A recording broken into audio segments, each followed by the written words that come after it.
Welcome back. Now, Section 27 and Blind SA are celebrating a landmark judgment. The High Court ruled the Copyright Act is unconstitutional. It blocks books from being converted to accessible formats for the blind without permission of the copyright holder. Section 27 argued this creates a book famine for the visually impaired. Let's discuss this further now. We're joined by Section 27's Demichelle Petherbridge. Thank you so much for your time here on eNCA. Obviously a victory, especially for those who need Braille and are blind. They've been fighting a lot to be recognized in the country. Yes, that's true. And in this particular case, as many may know, less than 0.5% of books published in South Africa are actually converted into formats that are accessible for persons who are blind and visually impaired. And a really big problem with this is that it's created this huge lack, a really big gap in reading and learning materials for people who are visually impaired. And a big reason for this is the obstacles that the Copyright Act has been putting before them. So we are thrilled by the Constitutional Court's judgment yesterday that really recognized that the Copyright Act is discriminatory towards persons who are blind and visually impaired.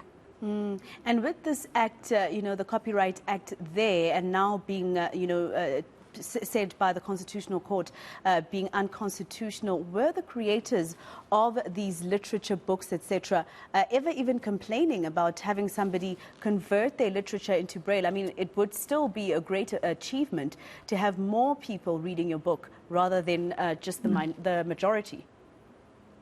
That's a good question. It was never really about the fact that authors or publishers were complaining about the conversion process, but really about the kind of obstacles that persons who are blind or visually impaired were faced with. So in terms of the Copyright Act, if you wanted to convert a book, you'd have to get permission from the copyright holder.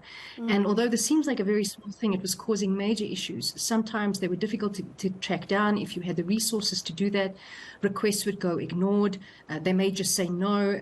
Requests may be delayed. And if an individual decided to proceed and convert a book in any case into something they can use, like a textbook, they would actually be committing a crime in terms of the Copyright Act and opening themselves up to a fine or imprisonment, which is something that persons who are sighted don't need to face. We can just walk into a library, we can just walk into a bookstore and buy, and yet they had to go and ask for permission and become criminals if they didn't get it and proceeded. So it was really about the challenges they were facing. And I'm hoping that this judgment will be the first thing that is actually, translated to Braille for people who cannot see, so that they can also celebrate after reading exactly what the Constitutional Court has ruled in favor of them. Yeah, I think that's definitely something that would be great if it could be translated for them. The process is still, unfortunately, very arduous. It's still very expensive, and it takes a lot of time. But the important point about this judgment is that this authorization and permission part is now taken out. So it's going to be a lot easier to convert these books. All right. And also in terms of, I just wonder if you'll be able to comment on that, because this is not the first time Section 27 either takes, an act to court or is friend of the court for other cases, etc. The Constitutional Court has been finding a lot of acts in South Africa are unconstitutional. I don't know if it's because we have been leaving things outdated, or is it showing us that actually we need to move at the times and keep on looking at our Constitution and amending it, etc.? Yeah, I think the point you make is exactly right. I mean, for example, with the Copyright Act, this had been around since 1978. It's an apartheid piece of legislation. It's also legislation that didn't take into consideration the technological advancements that would have happened by this point now already, and also just the severe implications it would have had for a group that was very marginalized then and perhaps didn't have a voice then, but now has gained momentum and is able to fight for its rights. So I think we see that in a lot of cases. We definitely saw that with this, and it's now a matter of bringing this legislation to the court to make sure that it upholds the standard of our constitutional rights. And Parliament is the one that's going to have to do quite a lot to make sure of this. I think the first thing is for Parliament and all those politicians that have been entrusted by South Africans to be there representing all of us should be trying to make sure that it's not as expensive as you say it is to be able to convert literature to Braille. Maybe they should start there. Definitely. I think that's definitely a good place to start.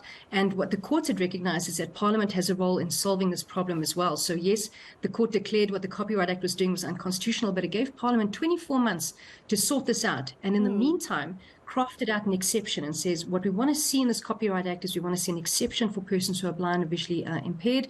They should be able to convert books into accessible formats without getting the authorization of the copyright holder, and particular entities like certain government institutions and NGOs will be able to make and supply this to persons who are blind and visually impaired as well. So they said Parliament has a job to do. They've given us a remedy in the meantime, but we're going to be watching Parliament very closely because it's going to be up to them to ensure that this legislation is right. And it is definitely going to be up to them, and hopefully nobody complains about a logistical nightmare, because this means that it's years of discrimination against those who cannot see.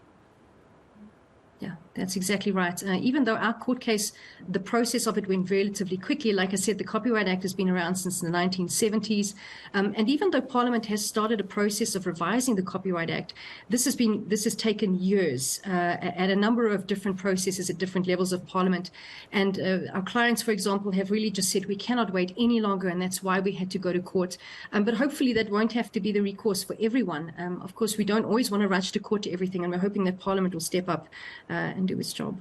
Well, thank you very much for speaking to us. Quite a landmark judgment indeed. That was Michelle Petherbridge from Section 27 on that Constitutional Court judgment that said that the Copyright Act was unconstitutional.